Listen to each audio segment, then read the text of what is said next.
Hello and welcome to the latest What Happens Next puzzle. The idea is very simple. I'm going to take you through a game and at a certain moment stop, and then you'll have to decide what happens next, or perhaps what should happen next. To help you guide your thoughts, I'll give you two options at that point. So, okay, I'm going to look through a game that was played very recently in the Gibraltar Open tournament between Nouman Omar from the United Arab Emirates, an international master, and Alberto David, a grandmaster from Italy.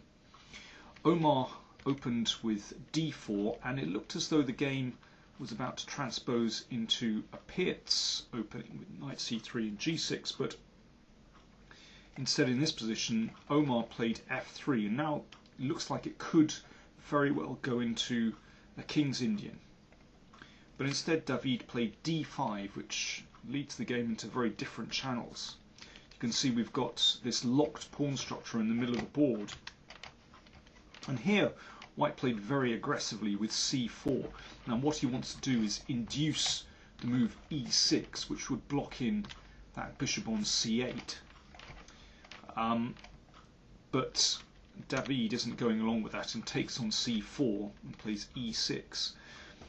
So basically the struggle now will revolve around this d5 square. If black can get a sound blockade on that square, that could be positionally very desirable.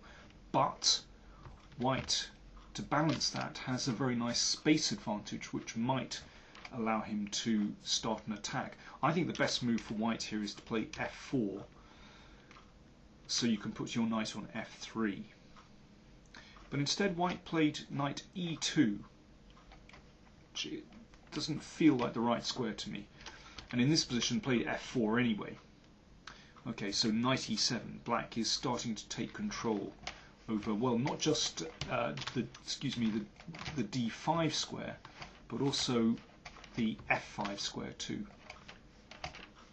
Okay, bishop e3 was played by white. Okay, that's sound development, and drives the bishop back.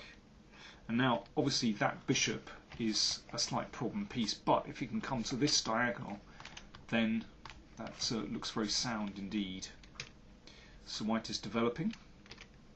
Bishop c6, all pretty regular, and queen d7 from black. Bishop f2 played. I don't want to go too much into strategy that might influence your decision.